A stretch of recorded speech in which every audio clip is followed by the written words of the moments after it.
In this lecture, we are going to be introduced to the concept of wisdom and wisdom literature. More than anything else in the Bible, wisdom is a theme that we find very strongly cross-culturally. Most cultures have a concept of what is the wise life. And ponder as we look at some of that cross-cultural material in the ancient world, what kinds of themes come up, what kinds of concerns, and ask yourself, how do they relate to what we find in the Bible and in biblical wisdom literature? I thought just for fun I would Google definitions or quotes about wisdom from all over the place. Some of them are funny, some of them are serious. Some of them are from sort of pop culture, some of them are from, great teachers. Cicero, who was a Latin writer, believed that the function of wisdom is to discriminate between good and evil. George Burns, who you probably haven't heard of, who was a early 20th century comedian, says, "Too bad that all the people who really know how to run the country are busy driving taxicabs and cutting hair." Immanuel Kant, a philosopher, said that science is organized knowledge, wisdom is organized life. Mark Twain, 19th century author, the perfection of wisdom and the end of true philosophy, in other words, the goal of true philosophy, is to proportion our wants to our possessions, our ambitions to our capacities. We will then be a happy and a virtuous people.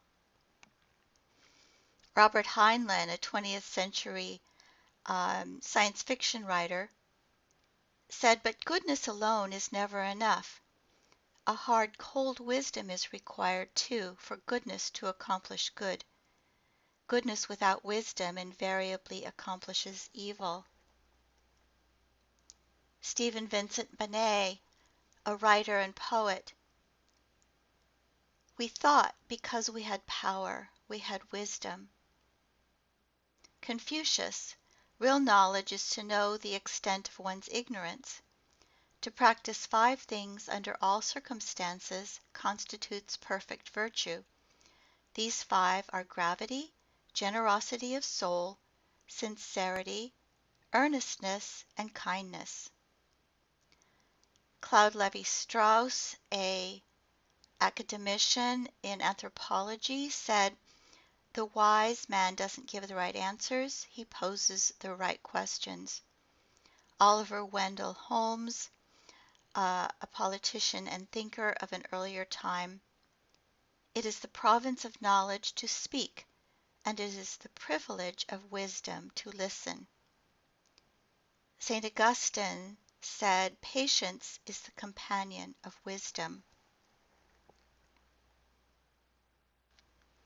There is a lot of ancient wisdom literature from Egypt, from Mesopotamia, that has been found. And among a lot of that literature are sort of similar themes to what we find in biblical wisdom literature. Ptahhotep, which is the 5th dynasty, the Pyramid Age, is one of the earliest. This would have been in the 3rd millennium BCE. Here begins the Proverbs of fair speech, spoken by the hereditary chief, the Holy Father, beloved of the God, the eldest son of the king, etc., when instructing the ignorant in the knowledge of exactness in fair speaking. He said to his son, "Be not proud because thou art learned, but discourse with the ignorant man as with the sage. For no limit can be set to skill, neither is there any craftsman that possesseth full advantages. Fair speech is more rare than the emerald that is found by slave maidens on the pebbles. If thou find an arguer talking, one of this that is well disposed and wiser than thou, let thine arms fall, bend thy back, be not angry with him. Refrain from speaking evilly. If he address thee as one ignorant of the matter, thine humbleness shall bear away his contentions. In the Middle Kingdom of Egypt, we have the instructions for Merakare. Be skillful in speech, that you may be strong. It is the strength of the tongue, and words are braver than all fighting. Copy your forefathers, for work is carried out through knowledge. See, their words endure in writing. Open that you may read and copy knowledge. Even the expert will become one who is instructed. Do not be evil, for patience is good. Make your lasting monument in the love of you. Multiply the people whom the city has enfolded. Then will God be praised because of rewards. Men will watch over something and give thanks for your goodness, and your health will be prayed for. In the New Kingdom, later in Egypt, we have the instructions of Ani. Do not enter the house of anyone unless he admits you and greets you. Do not snoop around in his house, lest let your eye observe in silence. Beware of a woman who is a stranger, one not known in her town. Don't stare at her when she goes by. Do not know her carnally. This is a theme that we also find in the book of Proverbs. One of the most important of the Egyptian wisdom texts, because of its relationship to the book of Proverbs, is the instruction of Amenemope. It begins the beginning of the instruction about life, the guide for well-being, all the principles of official procedure, the duties of the courtiers, skipping down to set one straight on the paths of life and make him prosper on earth. And then we have a lot of things that are very, very similar to what we find in Proverbs. Beware of stealing from a miserable man and of raging against the cripple. Do not stretch out your hand to touch an old man, nor snip at the words of an elder. Don't let yourself be involved in a fraudulent business, not desire the carrying out of it.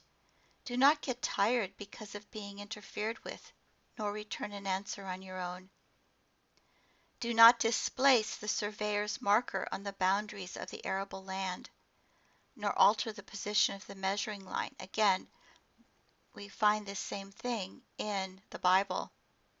Do not be greedy for a plot of land, nor overturn the boundaries of a widow. Again, very similar to what we find in biblical, both law, both the legal texts and wisdom. Third line down, better is the bushel which the God gives you than 5,000 deceitfully gotten. Better it is to be praised as one loved by men than wealth in the storehouse. Better is bread when the mind is at ease than riches with troubles. Do not unbalance the scale, nor make the weights false, nor diminish the fractions of the grain measure. This again we find in the Bible. Do not jeer at a blind man, nor tease a dwarf, neither interfere with the condition of a cripple. Do not taunt a man who is in the hand of the God, nor scowl at him if he errs. This refers to people who are sort of a little bit out of their minds. Do not expose a widow if you have caught her in the fields, nor fail to give way if she is accused. Do not turn a stranger away from your oil jar, that it may be made double for your family. The God loves him who cares for the poor more than him who respects the wealthy. You can see some of the major themes here have to do with how one treats the weak, also a very strong biblical theme. We can line up the book of Proverbs, especially Proverbs 22 through 24, with many of these sayings in the wisdom of Amenemopet.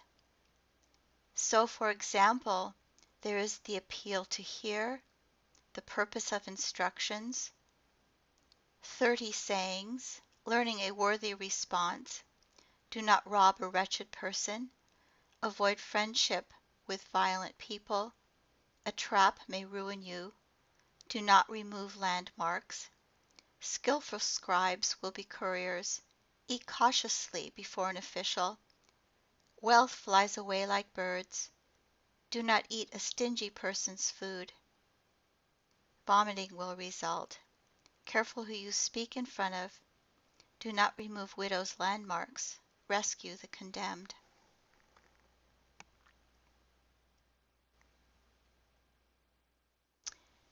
Here is the instruction of Anj Sheshonki. Some of them are actually kind of funny. Do not often get drunk, lest you go mad. Better a statue of stone than a foolish son.